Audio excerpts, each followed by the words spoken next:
entrar aqui numa palavra, no mês de agosto todo, com exceção à semana que vem, eu vou ministrar muito na área de discipulado. Provavelmente eu vou ministrar nesses 2 meses, provavelmente agosto e setembro. Eu vou ministrar muito falando dos princípios do discipulado. Então, eu sugiro que você não perca nada, porque nós, pela graça de Deus, nós crescemos, avançamos, muita coisa aconteceu, erramos em alguns pontos, acertamos em outros, mas nós queremos realinhar o nosso principal coração, que é o coração do discipulado. Então nós somos uma igreja em células que temos o discipulado. Então isso, nós temos falado, conversado muito a respeito de que você tem liberdade, se você quer ou não ser discipulado. Isso é óbvio, as pessoas que estão na igreja não são obrigadas a serem discipuladas. Porém, queridos, nós queremos dizer o seguinte: nós temos essa visão, nós cremos nesse princípio, é um princípio bíblico, e nós não abrimos mão. Por quê? Porque talvez você que não me conhece com mais tempo, você não sabe da minha história, e não sabe da história de muitas pessoas aqui, mas todos nós, pelo menos a maioria aqui, passamos pelo processo de discipulado. Só para você ter uma ideia, o pastor Gumer, quando ele implantou o MDA, o discipulado na igreja, ele já vinha pregando sobre família, por exemplo, muitos meses, falava sobre casamento, pregava. E quando ele começou o discipulado individual, 1 a 1, com as pessoas, pelo menos no meu caso, ele identificou que ele pregou bastante sobre casamento, sobre família, mas parecia que não tinha dado resultado. Não tinha dado resultado. Por quê? Porque eu estava com tantos problemas no meu casamento, sendo quase um diácono na igreja, entrando e saindo por essas portas, estava com o meu casamento estourado, dentro da igreja. Tinha 7 anos, eu me converti em 95, e aí 7 anos depois, nós começamos a implantar o discipulado, 2003 aproximadamente, e eu com um monte de problema no casamento. E quando nós começamos efetivamente a implantar o discipulado, realmente eu pude experimentar mudança na minha vida. Eu pude experimentar mudança no meu casamento, eu pude experimentar mudança no relacionamento com os meus filhos. Eu confesso, queridos, que se não fosse a graça de Deus, obviamente o Senhor na minha vida, eu não estaria aqui, mas o discipulado, o meu discipulador, o meu líder, ele fez a diferença na educação dos meus filhos, fez a diferença nas instruções que ele me deu, e nós cremos nesse princípio. Então eu quero te encorajar, eu quero te desafiar, nesses 2 meses, a minha expectativa é que você volte a ser apaixonado pelo MDA. Amém, queridos? Que você volte. Eu sei que você já é apaixonado, mas eu sei que você pode ser muito mais. Porque, queridos, quando nós discipulamos, nós estamos cumprindo o ID. Quando nós fazemos discípulos, nós estamos fazendo discípulos para o Senhor. Nós temos convicção de que o discipulado vai levar pessoas para o céu.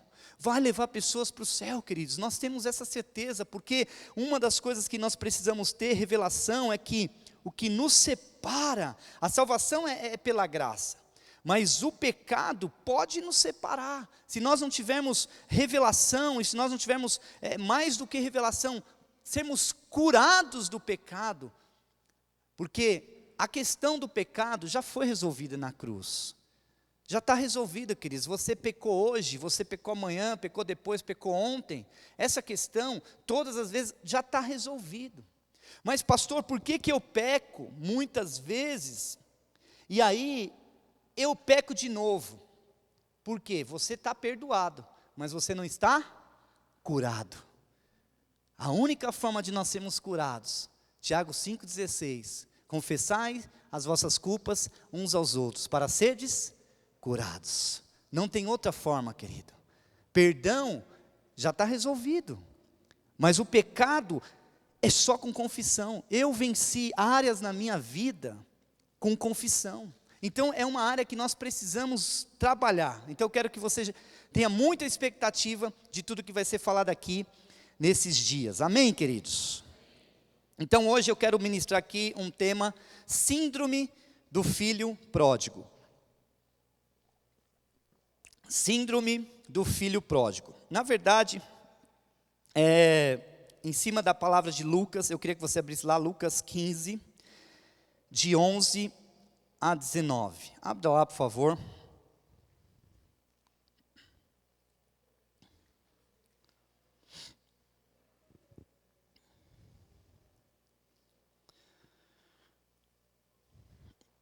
Síndrome, queridos, é um sintoma que muitas vezes acomete uma pessoa, mas não tem uma causa específica.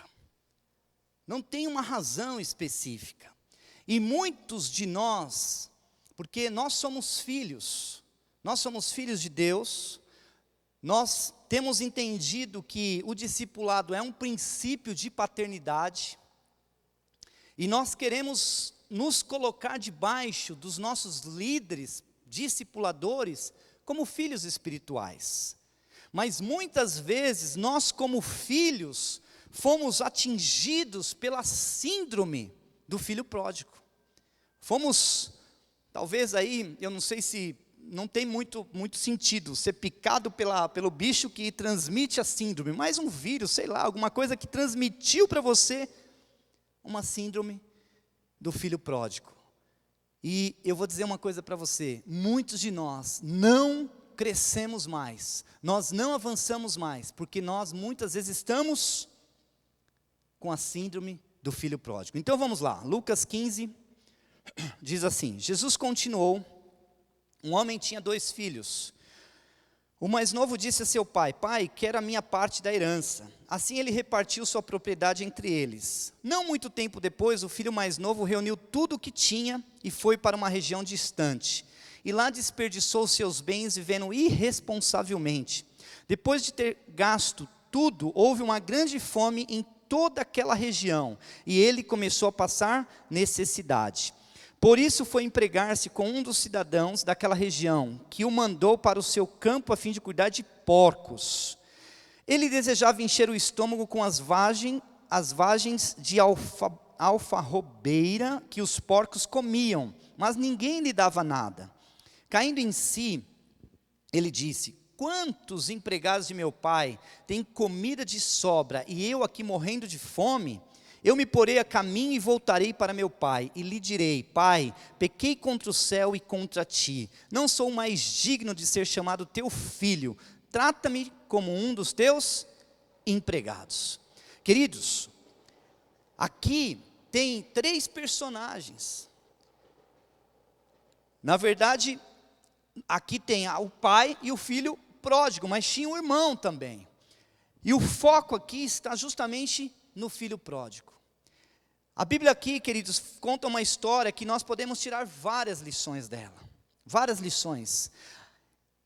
E uma delas é essa da síndrome do filho pródigo. Porque o filho pródigo, ele tinha tudo. Ele tinha riqueza, ele tinha dinheiro, ele tinha saúde, ele tinha comida, ele tinha pai.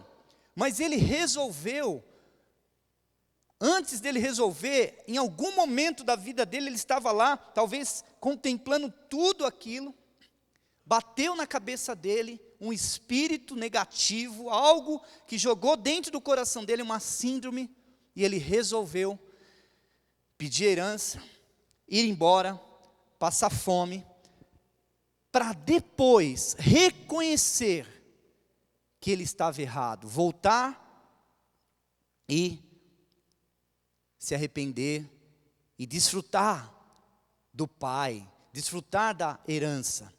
Talvez você diga, pastor, não tem problema, de repente, esse filho pródigo ter ido embora, ele voltou e tudo continuou como estava. Não, querido, a nossa vida, todos nós sabemos que nós temos um tempo para passar nessa terra.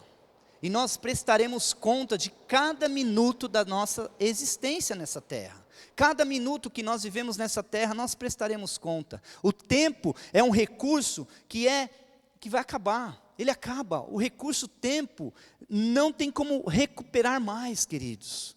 Então o tempo que você muitas vezes, às vezes as pessoas nem vão embora, não vão deixar a casa do Pai, mas elas passam dentro da casa do Pai, vivendo com a síndrome, vivendo com aquela síndrome. E eu quero aqui mostrar alguns exemplos, queridos, que talvez você possa realmente estar sendo acometido pela síndrome do filho pródigo. Mas em nome de Jesus, se tiver essa síndrome, eu creio que ela vai sair em nome de Jesus, amém, queridos?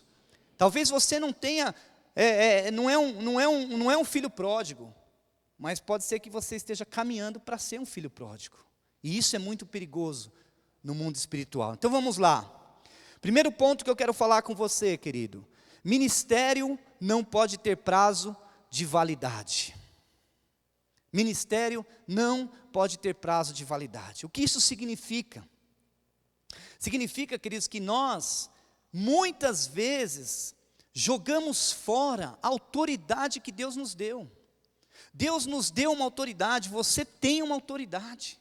Essa autoridade não está relacionada com o seu título somente. Porque uma coisa é importante, queridos, se você parar para pensar, eu sou o Cleiton e eu sou o pastor. Se eu sair desse prédio e estiver lá na rua, eu continuo sendo Cleiton e continuo sendo o pastor. Mas se eu chegar aqui diante da igreja e renunciar ao meu cargo, e a diretoria da igreja aceitar o meu pedido de dispensa, eu perco a autoridade. Eu não tenho mais autoridade. Eu não sou mais um pastor. Então, queridos, é muito importante nós pensarmos nisso. Quantas vezes nós desperdiçamos o reconhecimento que a igreja, que as células, que os discipulados, que a liderança coloca sobre nós. As pessoas, às vezes, elas acham que o ministério tem prazo de validade, por exemplo, fala assim, olha, já deu para mim, eu já estou cansado, eu já tenho que ir embora, acabou. Ou, eu vou dar um tempo. Mas, querido, você é um supervisor, você é um líder, você tem uma autoridade que foi delegada sobre você. Não, eu não quero. Simplesmente a pessoa rompe no coração dela com o seu liderado, o reconhecimento que foi delegado para ela, a autoridade que tem, e ela falou, meu prazo de validade acabou, eu estou indo embora, ou eu estou cansado. Queridos, todos nós podemos nos cansar, eu canso, obviamente, mas tiramos umas férias, descansamos, voltamos. Há um chamado que eu e você nós precisamos entender que Deus colocou nas nossas vidas, queridos. Há um chamado, há uma unção que foi derramada na sua vida para você ir e fazer discípulos, para você ser a diferença onde você está. Amém, queridos? Só que muitas vezes nós falamos, não, eu não tenho isso, eu não posso. Isso é mentira do diabo. Então, esse é o primeiro ponto. Segundo ponto, que eu creio que é muito importante. Crescer por dentro resulta no crescimento externo. Queridos, nós não podemos crescer por fora sem crescer por dentro. Há uma coisa muito impressionante, a maturidade. A maturidade, queridos, é algo impressionante que nós precisamos. Eu não sei se eu vou achar uma foto que esses dias eu tirei eu acho que deixa eu ver se eu acho aqui, mas uma foto muito interessante que eu vi no Instagram de um pastor. Puxa vida, agora que eu pensei nisso, mas é bem legal para esse momento. Aqui, ó.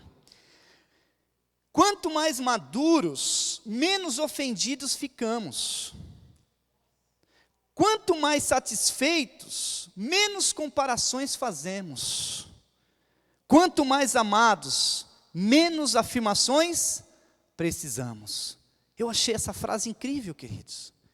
Sabe, irmãos, nós precisamos reconhecer que o diabo ele quer destruir os seus sonhos, o diabo quer destruir a tua carreira, o diabo quer destruir o propósito que ele colocou no teu coração, o diabo quer te paralisar, porque ele sabe que se paralisar você, ele paralisa centenas e centenas e centenas de pessoas, e você não pode aceitar o espírito da síndrome do filho pródigo entrar na tua vida, amém, queridos? Outro ponto aqui importante: não podemos estar bem com Deus sem estar bem com o seu irmão.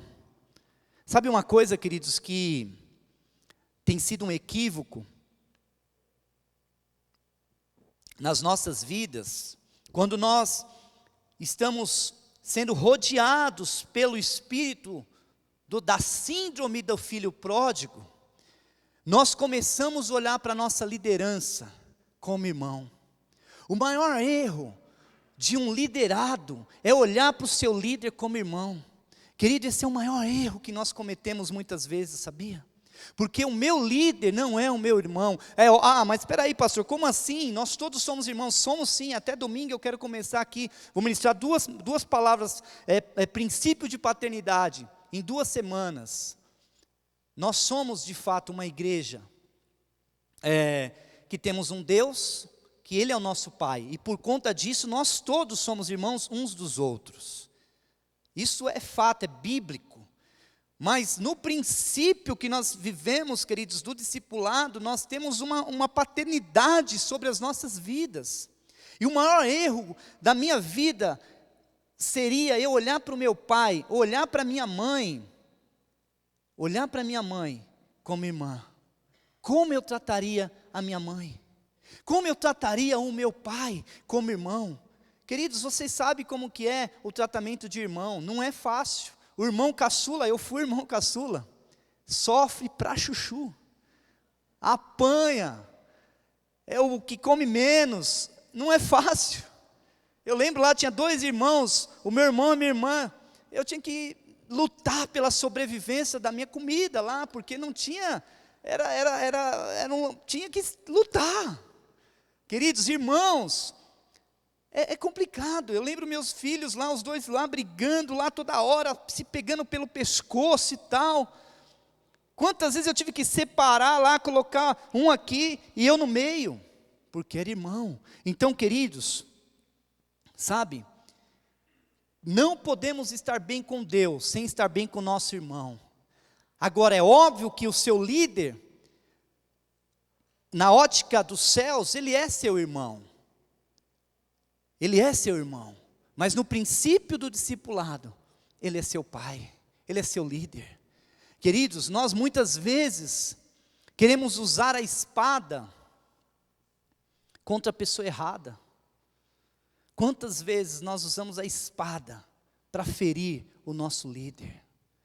Talvez nós estamos sendo é uma febre da síndrome do filho pródigo. Não é a doença, não é a síndrome em si.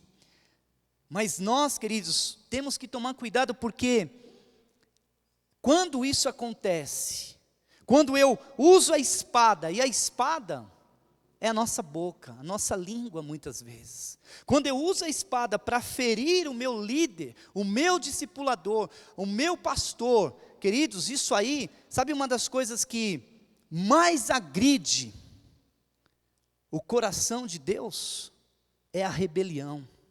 A rebelião agride o coração de Deus, porque, queridos, nós muitas vezes nos rebelamos, talvez não nessa rebelião expressiva, mas por dentro, querido, há uma síndrome no nosso coração, nos prendendo ali, e qualquer momento eu vou me manifestar como um filho pródigo, e eu vou dizer, eu sou um filho pródigo, eu quero ir embora. Nós precisamos, queridos, ser curados disso. Eu creio, queridos, que isso faz parte do crescimento da igreja, da saúde da igreja, da saúde espiritual das células, em nome de Jesus, amém? Sabe uma coisa, queridos, que quando eu quero estar bem com Deus, e não estou bem com meu irmão, com meu líder, eu quebro a aliança, Como eu posso amar a Deus que eu não estou vendo? Como eu posso dizer que eu amo a Deus que eu não vejo? Bíblia fala isso. E não amo a pessoa que eu vejo. Queridos, isso é muito sério. Sabe, nós precisamos resgatar esses valores, porque nós estamos para realmente, queridos, nós estamos no limiar, no limite de uma grande revolução espiritual, em nome de Jesus. Você crê nisso, queridos? Mas o crescimento das nossas células, o crescimento da igreja, ele está relacionado com a saúde espiritual, minha e sua. Porque nós precisamos ser sarados, precisamos ser curados em nome de Jesus. Amém? Outra coisa aqui, a atitude que temos com nossos líderes revela como estamos. Olha que coisa, queridos. Como você se relaciona com a sua liderança? Qual tem sido o comportamento de resposta para a sua liderança? Veja, eu quero abrir um parênteses e vou fechar ele, porque nas próximas semanas eu quero falar sobre isso. Discipulado não pode e não deve ser o meu discipulador manda em mim. Isso aí eu quero falar que não existe discipulador que manda, que governa a vida, porque o discipulador não é Deus. Não, olha, para você comprar o carro A, você tem que pedir minha autorização. Misericórdia, irmãos, isso não existe. Para você fazer romance real, só se passar por cima do meu cadáver. Misericórdia, graças a Deus que isso não acontece aqui, amém, irmãos? Isso não existe, mas isso eu quero falar depois. Agora veja, é muito importante nós entendermos que como eu respondo aos meus líderes demonstra o meu coração. E muitas vezes eu não preciso falar nem para o meu líder. Basta eu falar para minha esposa. Basta eu falar para os meus filhos. Sabe como nós medimos se os nossos líderes são amados pelos nossos filhos? Se eles se relacionam com os nossos líderes. Quando o filho não se relaciona com o líder, certamente o pai pode ter comentado em algum café da manhã sobre o líder. Sabe, queridos, não tem nada mais que destrói uma igreja do que eu falar mal da minha liderança, falar mal do meu discipulador. Isso destrói. Isso acaba com a igreja, isso acaba com a estrutura, é espiritual, querido. Sabe, irmãos, nós precisamos resgatar isso. Agora, uma coisa que eu e você, essa palavra é para a minha vida também. Eu tenho líderes, eu tenho o pastor Gumer, eu tenho o pastor Eibe. Pensa uma pessoa que tem líder. Agora eu tenho discipulador, pastor Sabá, pastor Gumer, 2. Olha que chique. Eu tenho o pastor Eibe. Eu faço uma reunião lá, estou lá com ele. Tem o pastor Paulo, a pastora Rebeca manda mensagem. Puxa, pastor, você é top, cara, só os caras. Realmente, as mensagens são muito boas. Glória a Deus. Mas, queridos, eu tenho procurado me vacinar contra a síndrome do filho pródigo. Porque se eu tiver com a síndrome, eu vou falar mal, eu vou cutucar, eu vou comentar. Então nós precisamos tomar cuidado e responder todos os dias para nós mesmos o seguinte: será que existe um filho pródigo pronto para agir dentro de mim? É uma pergunta que eu tenho que fazer para a minha vida. Acho que você deveria fazer também, queridos. O que fazer para evitar essa tragédia? Agora, vamos pensar nesse filho pródigo. Por que será que esse filho foi pedir herança? Porque, queridos, todos nós, quando reconhecemos que somos filhos, nós, obviamente, queremos uma herança. Nós queremos uma herança. Esses dias eu estava brincando com os meus filhos, lá e tal, e aí um dos meus filhos falou: pai, você tem seguro de vida? Eu falei: você está querendo me matar? Veja, por quê, queridos? qual que é a intenção? O filho, ele sempre está olhando para o pai. O dia que o pai morrer, eu vou tomar posse de tudo, eu vou ficar dono de tudo, eu vou ser o líder, eu vou ter as coisas na mão. Então, o filho, ele sempre quer uma herança. Agora, por que eu e você podemos requerer a nossa herança antes da hora? Eu acho que não tem nada mais frustrante, Roberto, para um pai. Imagina a Cris, seus 2 filhos, chegando para você e falar, pai Roberto, pai Roberto, mãe Miriam, não é um pai de santo, não é pai de santo, né? Mãe de santo também, ó. Lógico, espiritual. Olha, eu queria que o senhor já passasse a casa, sabe a casa que vocês têm lá em Osasco? Já passa para a gente aí, já põe no meu nome. Como vocês se sentiriam? Ué, vocês estão matando eu, vocês estão já determinando, já compraram lá um lugar para colocar o pedaço de carne e vai ficar lá. Queridos, isso é agressivo, mas um filho, ele pede antes da hora. Isso pode levar o seu ministério, o meu ministério, para um destino que não foi determinado por Deus. Amém, queridos? Quantos estão me entendendo? Diga amém. Agora, o que define um filho pródigo? Ele despreza a paternidade e é fissurado por liberdade. Sabe, queridos, por trás dessa tão requerida liberdade, há uma insatisfação não resolvida. Porque, queridos, veja, o discipulado não é para mandar em você.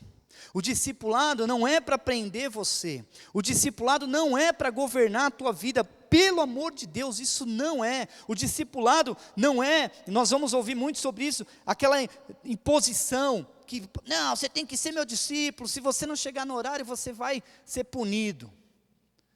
Queridos, isso não é discipulado. Agora, há um princípio por trás. Há um princípio por trás, e esse princípio é poderoso. Então é isso que nós precisamos tomar cuidado, porque tem discípulos que ele não reconhece o discipulador como líder, e ele quer ter liberdade. Quando eu falo liberdade, não é, querido, se você vai para a praia, ou se você vai ficar na sua casa assistindo Netflix. Não, não é disso que eu estou falando. Sabe, queridos, é você saber que tem um líder que você pode contar, alguém que você pode prestar conta, alguém que você pode confiar, alguém que você pode conversar. Não é no sentido dele manda em você, é no sentido de te respaldar, te abençoar, falar, querido, está abençoado, em nome de Jesus. Há uma autoridade constituída por Deus, queridos, sobre a vida do seu discipulador. Amém, queridos? E quando ele declara a bênção sobre a sua vida, pode se preparar. Nós vemos o caso de Ana. Ana, ela teve lá uma situação com problema, mas o fato do líder dela, mesmo não sendo um bom líder, quando ele falou e abençoou, ela pôde ter o filho. Há uma autoridade, há uma unção que está delegada para os meus líderes, para os meus discipuladores, queridos. Quando eu estou diante do meu líder, o Gumer, Sabá, o Eibe, o pastor Paulo, eles são autoridade. Queridos, eu talvez até ali não é que eu vou ficar, mas eu reconheço a autoridade. É a mesma coisa quando eu estou com os meus filhos, hoje menos, eles são grandes. Mas experimenta você que não é pai do João, colocar ele num balanço. O João talvez não vai entender, o Gabriel, e começa a empurrar o Gabriel, para cima, 580, para lá para cima. Queridos, ele não vai querer ficar. Por quê? Você não é o pai dele. Agora, se for o Guilherme, se for a Priscila, pode fazer assim, ó. Ele está seguro, porque o pai passa segurança, amém, queridos? E para concluir aqui, Jesus amado, o tempo está indo mais rápido do que eu esperava, mas eu vou concluir, porque eu preciso concluir, amém? Veja bem, valoriza mais a herança do que o pai. O filho pródigo valoriza mais a herança do que o pai. Sabe o que isso significa?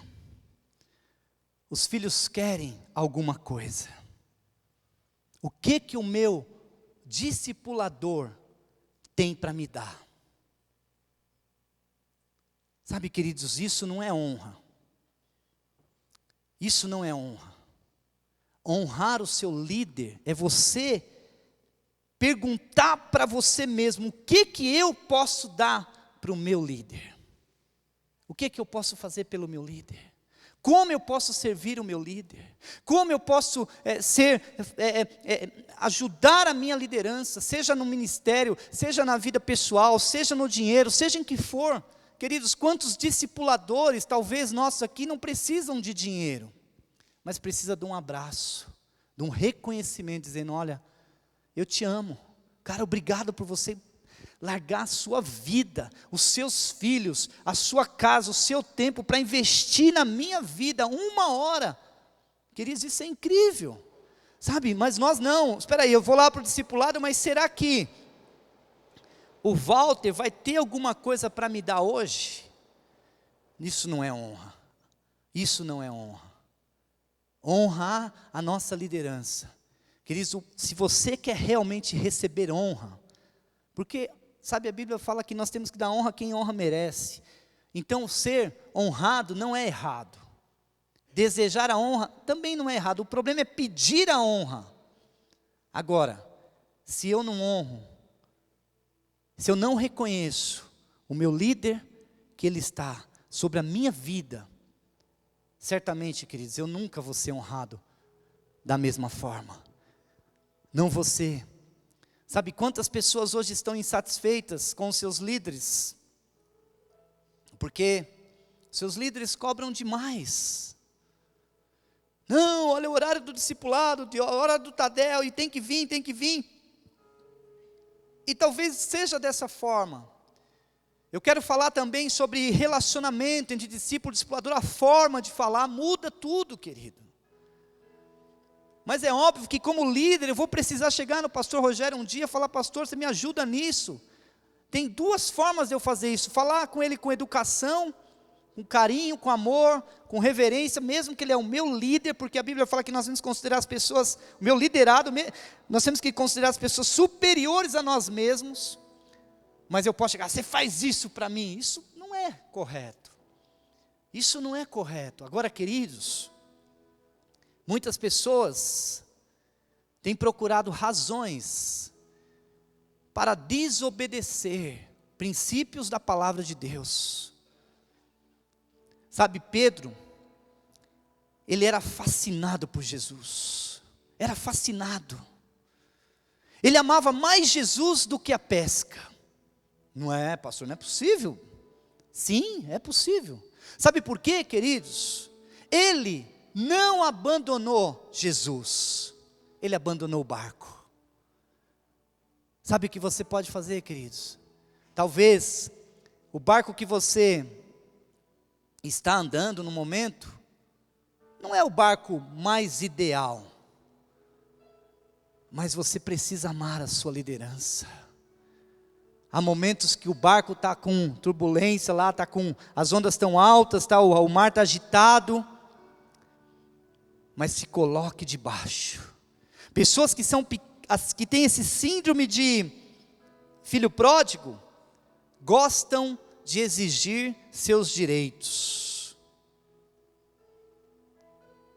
Por exemplo, olha, você não me dá atenção. O quanto eu preciso da sua atenção. Sabe, queridos, nós precisamos entender que da mesma forma que eu sou pastor, eu também sou ovelha. Da mesma forma que eu sou discipulador, eu também sou discípulo. Nós precisamos resgatar esse valor, queridos, porque Deus quer realmente fazer grandes coisas nas nossas vidas, mas eu preciso ser atendido pelo meu líder. Eu preciso ser atendido por ele. Uma das coisas que mais frustram as pessoas são as expectativas mal direcionadas. Porque quando eu só sou frustrado se eu coloco expectativa na pessoa errada. Eu quero te encorajar, por mais homem de Deus, por mais herói que o seu pai espiritual seja, o seu líder seja, não coloque as expectativas nele. Não coloque. Mas por outro lado também eu não quero dizer, queridos, que Muitos dizem assim, não, mas olha, ô Remi, não olha para a minha vida, Remi, não olha para a minha vida. Ali tem Jesus. Então olha para Jesus. Não, queridos, isso também eu não posso dizer. Eu sou um líder, eu sou referência.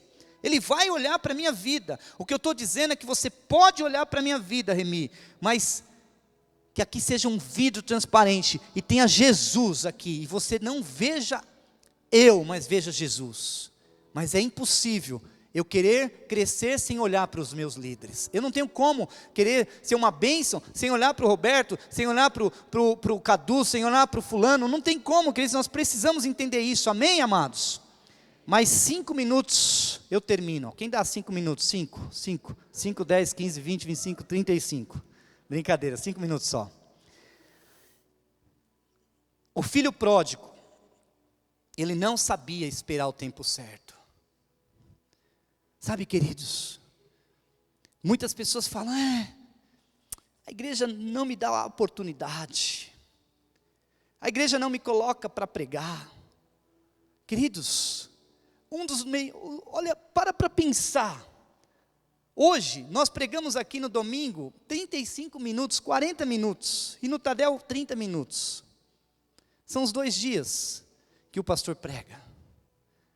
Agora você como líder, como supervisor, você pode ministrar no seu GD, você pode ministrar nas suas reuniões, você pode ministrar na célula, querido. Ah, pastor, mas a célula ninguém vê tanto. Mas esse é o tempo que Deus te colocou nesse lugar. Seja fiel no pouco, certamente Ele vai te colocar sobre o muito, querido.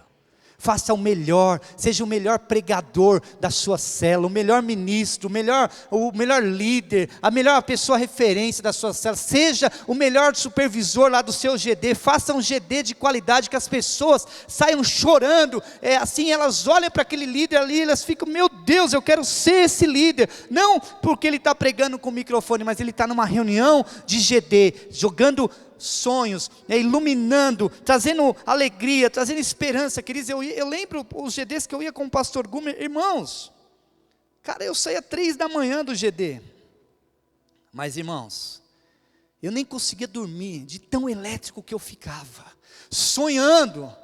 Falei, meu Deus, é isso que eu quero para a minha vida, eu estou aqui, eu vou crescer, vai acontecer e tal, e no outro dia, 7 horas da manhã, estava saindo para trabalhar, animadíssimo, mas eu fui fiel no tempo que eu estava naquele lugar. Seja fiel, queridos, amém, irmãos? E para acabar aqui, para concluir, esse filho pródigo nutria no coração uma mórbida cobiça por independência. Sabe, queridos, não queira ser independente. Eu vou ser muito sincero, uma vez, só para concluir, vou contar essa história, vou concluir. Eu, antes de ser tempo integral, eu era responsável pela área administrativa da igreja. E um dia, eu cheguei para o pastor Gumer e falei assim, pastor, eu não aguento mais. Todas as direções administrativas financeiras que eu dou, vocês não acatam. Eu tenho uma experiência, eu trabalho na área financeira, estou dando uma direção, vocês não acatam. Ele me falou uma coisa que marcou a minha vida, foi rema para a minha vida. Ele falou, Cleiton, deixa eu te dizer 2 coisas. A primeira é que você ser o responsável pela área administrativa financeira da igreja é um privilégio. Só que privilégio nós temos, mas nós perdemos. E a segunda é que além de ser um privilégio, Deus me colocou sobre líder, também sobre todas as áreas. Então descansa o teu coração. Eu sou líder, e é um privilégio seu estar onde você está. Seja mordomo, faça o melhor, mas não tenha preocupação de querer ser o dono do financeiro, porque é um privilégio. Sabe, queridos, muitos de nós queremos ser donos das células, queremos ser donos das pessoas, queremos ser dono da igreja, queremos ser dono do púlpito, queremos ser dono do louvor, queremos ser dono do departamento infantil, queridos, da câmera. Irmãos, cuidar mesmo daquela câmera, que é um papel tão importante, daquela mesa que lá está o Aldo, é um privilégio. Privilégio tem e privilégio se perde. Porque quando nós estamos fazendo qualquer coisa aqui na igreja, nós estamos fazendo para Deus. A Bíblia nos desafia, tudo que nós fazermos como se fosse para o Senhor. Amém, irmãos? E aqui eu quero só falar um versículo para a gente orar, pedindo perdão já pelo tempo. Essa palavra eu tinha programado para 2 semanas, mas como na semana que vem nós não teremos, aí eu estou correndo um pouquinho.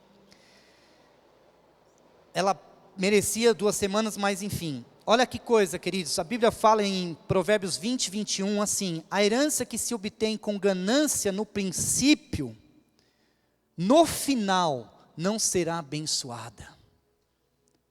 Sabe, irmãos, se você realmente é filho, rejeite a síndrome do filho pródigo no teu coração, no teu pensamento, na tua fala, na tua forma de agir. Rejeite, renuncie, diga não. Agora, o que fazer para que essa crise, esse síndrome de filho pródigo não cresça dentro de mim? Primeira coisa, queridos, reconheça que todas essas atitudes estão no seu coração. É muito importante, nos nossos corações. Reconhecer o valor de estar debaixo de alguém que está liderando, discipulando, seja líder de célula, supervisor, pastor, não sei. Reconheça, fala que privilégio, Walter, Erivan, Cadu, pastora Branca, que privilégio caminhar debaixo de vocês. Cara, eu tenho um privilégio, isso para mim é um privilégio. Sabe, irmãos, hoje eu tenho participado da reunião lá com o pastor Eibe, na casa do pastor Eibe. Estou falando isso porque eu tenho o privilégio de dizer, é uma alegria. Teve um dia que eu saí de lá chorando de alegria, queridos, de saber que eu estou com um líder tão top, de tão alto nível, um homem de Deus, uma mulher de Deus, dando o privilégio de eu entrar na casa dele. Não é um Deus, não é um ídolo, sabe, não é isso que eu estou dizendo, é um homem de Deus, reconhecida autoridade, querido. Nós precisamos resgatar esses valores.